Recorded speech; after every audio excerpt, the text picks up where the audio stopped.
morning, students. In the previous class, we had an understanding about the Mughal history. When the Mughal history was on the decline, there were some independent kingdoms which had developed in South India.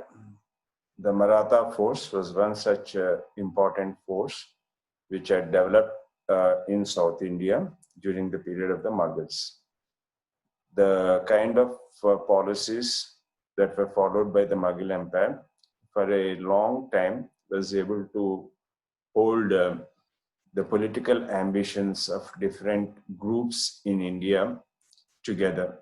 But it was during the time of Aurangzeb, or since the time of Aurangzeb, that the regional forces, which played a contributory role during the time of the Mughals, started developing political ambitions, like, for example, the Rajputs, etc. So Marathas in the south were also a warrior group, a very important force which was inhabiting in the regions of Maharashtra, which emerged as a powerful force which went against the Mughal Empire and tried to establish a regional Hindu kingdom.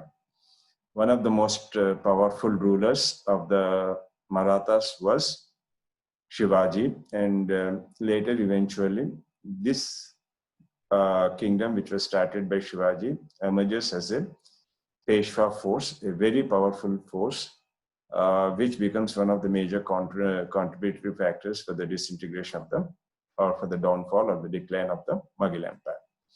So today we will be trying to have an understanding of the political history of the Marathas.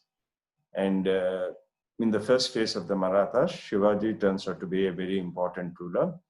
So today we will concentrate on the political history and the list of kings who have ruled this region during this particular period. And eventually we will see the society. We will try to have an understanding of the economy and also the administration of the Marathas. So in the first phase, we are just trying to see the political history of the Marathas. As I'm telling you, today's topic is the rise of Marathas. So, see, this is a photo which is giving you a comparative understanding of territory in 1680 under Shivaji and territory under Bajirao Peshwa in 1740. So you can see how the empire expanded from 1680 to 1740 in a period of 100 years. For the entire Maratha force to develop, the spark was Shivaji, and this fire that was lit by Shivaji turned out to be the major Maratha empire, which extended from almost the borders of Karnataka to the northern parts of Indian subcontinent. So in a period of 100 years, that is from 1680 to 1740, from the times of Shivaji to the times of Bajirao Peshwa, the Maratha Empire expanded immensely. So this is a slide which I am showing you to give you a kind of a comparative understanding and the way the Maratha Empire expanded from the times of Shivaji to the times of Bajirao Peshwa. Next slide is the slide which is actually the way in which Shivaji started. The green shaded regions or the areas which were under the control of Shivaji are territories. And you can see Maharashtra, the entire of Maharashtra. And this was the area, and you can see that there were other sultanates also. In that particular period, you have Golconda, you have Bijapur, the other two important sultanates during the time of Shivaji. And the rest of India was under Mughal control. So this slide is showing you the exact areas which are shaded in green, which compromise of Shivaji's territories or the nascent Shivaji kingdom as it was started by him. So The next one second, the next slide that I'm going to show you is this is again a comparison between the Mughal Empire and the Maratha Empire. The Mughal Empire that was there in 1513, which flourished from 1530 to 1707, and the Maratha Empire, which you can see 9. So these were the territories which were brought under the control of the Marathas, which had a humble beginning during the time of Shivaji and expanded or almost occupied the entire of the Indian subcontinent, especially the northern Indian parts. So the Marathas were great imperialists. They believed in an expansionist policy. They believed in territorial expansion, and they had developed an administration of their own.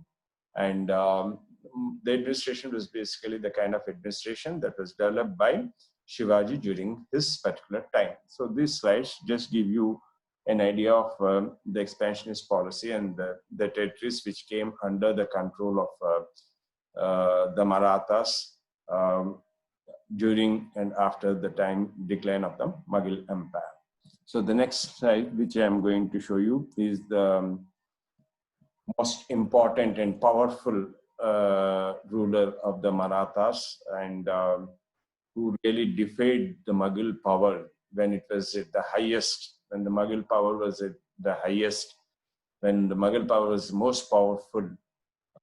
This man, Shivaji Maharaj, had gone against the Mughal Empire, and here I'm just giving you certain information about him and a portrait of him. And the first monarch was Shivaji, and the last monarch of the Marathas, which started with Shivaji Maharaj, was Shivaji III. Okay, so they just basically function from the fort of Raigad. Okay, so the next slide, which I'm going to show you, is going to be a kind of a table in which you have a list of Maratha kings, one after the other, who contributed to the development of the Marathas and Maratha kingdom and the Maratha empire. And at a later stage, in the initial stages, they fought against the Mughals, and later stages, they established a kingdom of their own, contributed to the society, economy, and cultural developments of the Deccan region. So the Marathas have a very important place in the history of India, mainly for two reasons. One, they defied the Mughal power. Second, they have contributed for the emergence of a regional independent kingdom. So we will just see some of the important rulers during the period of Marathas, starting from Chhatrapati Shivaji, and his birth was in 19th February 1613, and he ruled from 1674 to 1680, that is almost 5 years, 9 months, and he died in 3rd April 1680 at the age of 53. So Shivaji Maharaj was a Maratha aristocrat of the Bhonsle clan, who is considered to be the founder of the Maratha Empire.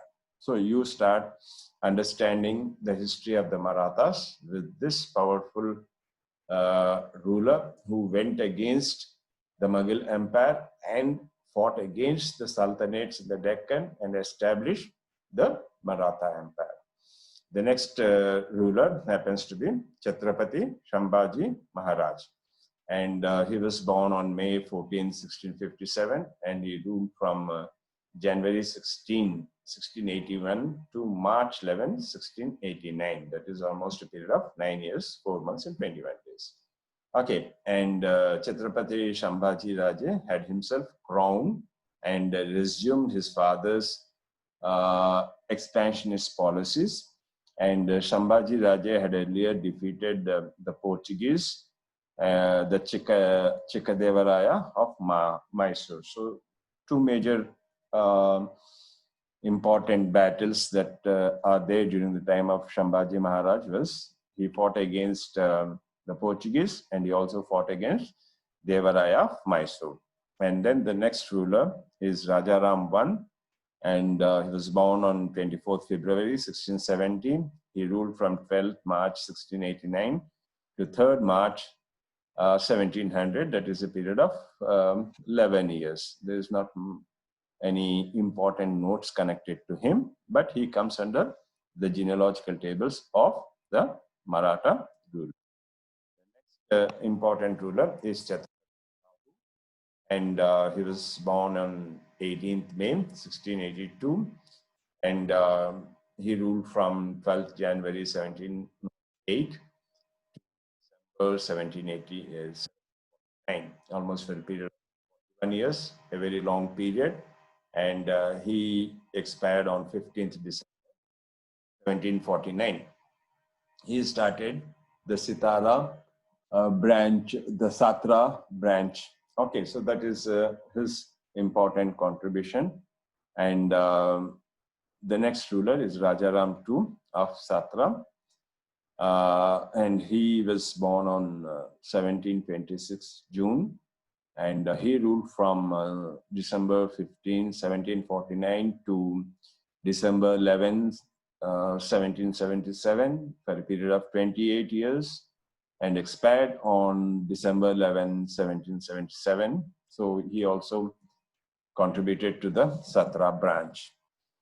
Okay, so I'm just giving you some of the details connected to the rulers who have ruled under the Marathas. When we deal about the political history, the social economic history, we will be referring to them, and we will in detail see what these rulers have done to the Deccan parts of the Indian subcontinent.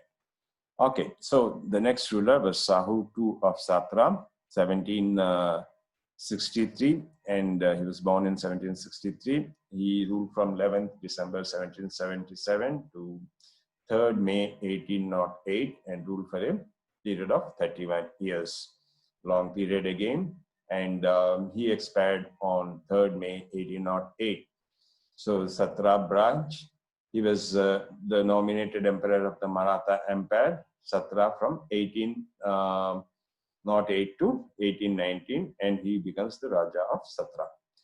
Okay, so the last person who is connected to the Marathas happens to be Raja of Satra. He was born in 18 January 1793, and he ruled from 3rd May 1808 to 5th September 1839, and it was a period of 31 years, and he expired on 5th September 1839. So the main controls were under the hands of the Peshwas. Though he was the king and belonged to the Satra, it was under the control of Peshwas. And after deposing him, the Peshwas emerged power, and the Peshwas remained in power until 1839, when he was deployed by the British to the Satra branch. So this is a brief idea of the kings. And then the next most important factor, woman ruler of the Maratha group, and her name was Tarabai, and she ruled from 1765 to 1771 years, and expired in 1761. She was the wife of Chhatrapati. Important ruler, a woman ruler in the Maratha clan. The next ruler was Shivaji II, was born in 1698, ruled from 1700 to 1714 for a period of 11 years. There's a period of eclipse for 1 or 2 years, so it comes to only 11 years. And he was the son of Maratha ruler Chhatrapati Rajaram and his wife Tarabai of Kolhapur branch. Okay, so that's a brief comment on him. The three, Shivaji II, Sambhaji II, and Shivaji III, these three were very weak rulers under the Maratha clan. So and it was during the period of these rulers, three rulers, that is Shivaji II, Shambhaji II, and Shivaji III, that the Maratha Empire disintegrated. So Shambhaji II was ruled from 1714 to 1760 for a period of 46 years. He came to power by deposing his half brother Shivaji II. So the last ruler of the Marathas clan was Shivaji III, and he ruled from 1760 to 1812 for a period of 52 years. He was adopted from the family of Kanvilkar, which was from Kolhapur branch. Okay, so these are a list of the Maratha kings who ruled for a long period in the Deccan. We will go into some other details connected to the Marathas, and then we will be able to see the.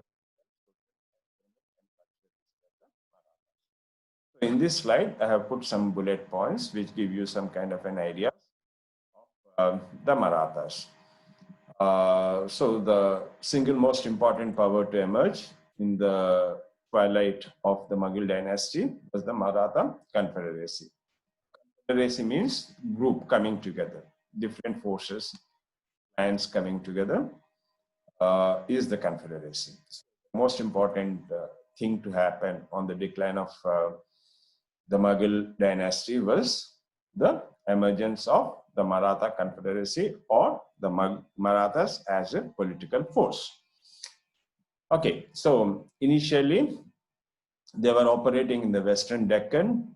The Marathas were a peasant warrior group, and they rose to prominence during the reign of the Sultans of Bijapur and Ahmednagar. I have shown you these two sultanates, Bijapur and Ahmednagar, in the map. So, in fact, when you're trying to understand the political career of the Marathas or Shivaji, you can very clearly see that Shivaji or the Marathas continuously waged wars against the Bijapur and Ahmednagar, the sultanates of the Deccan, and the Mughal Empire.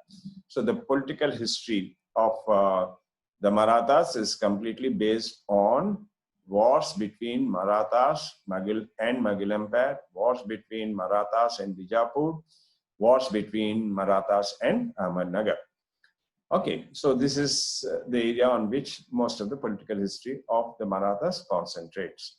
The most important Maratha warriors clan were the Bhonsles, and they had Jagirs, and they were given land and tax entitlements under Adil Shahi rulers. So the Marathas were in service of the Shahi rulers, and when they got an opportunity, they raised their independent kingdom. So it was under the Shahi rulers that the Marathas as a clan were, in fact, land tax entitlements. They were given that right to survey and collect taxes on that particular. They were basically Jagirdars.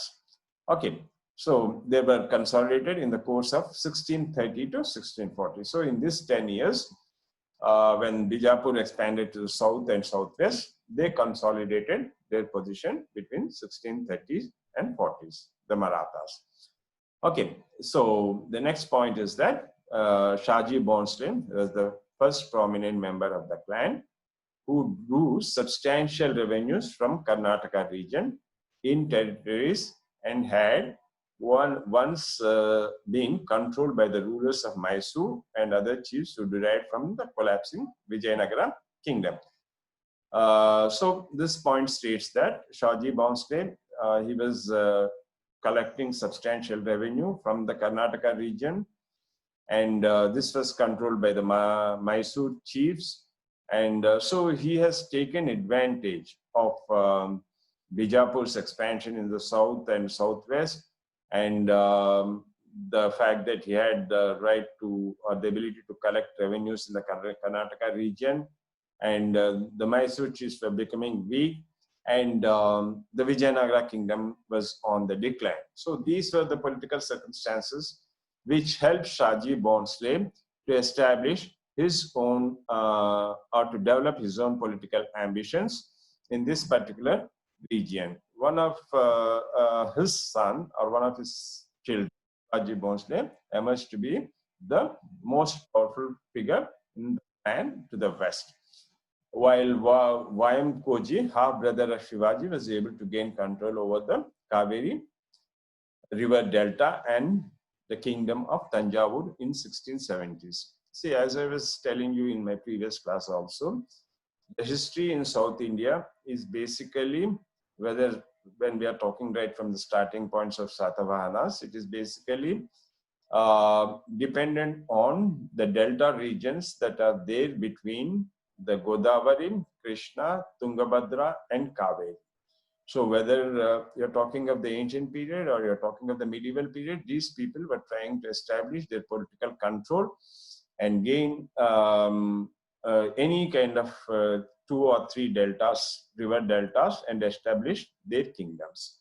Okay, so coming back to Shivaji, Shivaji's early success were built on a complex relationship of mixed negotiation and conflict with the Adil Shahis on the one hand and the Mughals on the other hand.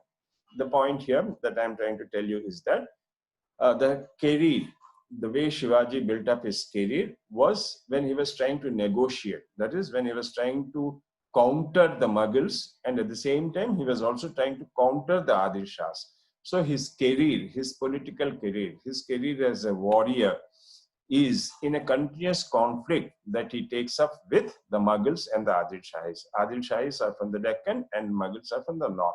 So you have his emergence as a Maratha leader in a continuous warfare between the Adil Shahis and Mughal rulers. The point still stresses on that particular issue. Okay, so the next point that I have put up is his raids brought him considerable returns and were directed not merely at agrarian resources but also at trade. In 1664, he mounted to a celebrated raid on the Gujarat port city of Surat, and this time most important of the ports were under the Mughal control. Okay, here the point that I'm trying to make out is that he was not just going in for a political expansionist policy. He had also concentrated on agrarian resources. Agrarian resources, here I mean tax collection based on the agricultural products and agricultural trade. Okay, so he was, on one hand, he was concentrating on an expansionist policy. On the other hand, he was concentrating on agrarian resources. And whenever there was a possibility of expanding, he did expand. And one of the most important ports that came under the control of Shivaji was the port city of Surat or Gujarat. And this was the most important port, and it was under the control of the Mughal rulers. This was a major setback for, it's a major setback for the Mughals. So in the next point, that next point that I'm trying to show you is the next year he signed. After that, he signed, and after the, the Surat, when the Surat port had come under his control, he signed a treaty with the Mughals, and this was the disastrous. And after that, based on the treaty, he visits Aurangzeb's court in Agra, and there was some kind of a treachery. He was not treated properly, and he was not treated properly. And after that, he resigned towards Tanjavur in south, the west of the Khandesh and Berar regions in the north. This was an important thing to come out, but the nobility of the Marathas was to become legendary in the 18th century. So when you're trying to understand the, the Marathas, it was Shivaji who brought, and this was Shivaji's continuity. The Marathas continue as Peshwas. Okay, so here you have, when you're trying to understand the rise of Marathas, it is in 2 parts. Rise of Marathas under Shivaji and rise of Marathas under Peshwas. Okay, so we are continuing the continuity of the Maratha force under Shivaji is the end point of rise of the Marathas. So the good fortune of Shivaji did not fall to his son and the successor Shambhaji, who had captured and was executed by Mughals in the late 1680s. So after Shivaji's downfall, his son Shambhaji tried to take up the banner of the Marathas, but he was captured by the Mughals and he was executed in the year 1680. Okay, and then after him, his younger brother Rajaram succeeded him and faced a lot of tough time with the Mughal army, and which was on ascendancy, and he moved himself to the base part of the Tamil country where Shivaji too had earlier kept his interest. Okay, so that was the way they were pushed to the deep south. The Marathas were pushed to the deep south by the Mughals, and he remained in the great fortress of Jinji, the earlier seat of the Nayaka dynasty, who were the subordinates of the Vijayanagara rulers for a period of 8 years. And in the year 1690s, under the siege of the Mughal force, and for the first time, it appeared that the Maratha power was on the decline. So from the times of the last ruler, you can see very clearly, that is Rajaram, you can clearly see that the Maratha rulers were on the decline. A recovery was effected in the 18th century, and this changes the circumstances to. And a particularly important phase in this, with regard to this particular period, was the reign of Sahu, who succeeded Rajaram in 1708 with some acrimony from his widow Tarabai. So this was the, a political history, some facts connected to the political history of the rise of the Marathas. We have not dealt with the expansionist policy of the Marathas, nor we have dealt with the socio-economic and the administration of the Marathas. And these will be the points on which I'll be trying to focus in my next class. So when we are trying to understand the rise of Marathas, we studied it in two parts. The first part is the rise of Marathas under Shivaji, and the second part is the rise of Marathas under Peshwa. This is the point at which we will start out the political history, and then we will take up the administration, socio-economic, and cultural history under the Marathas.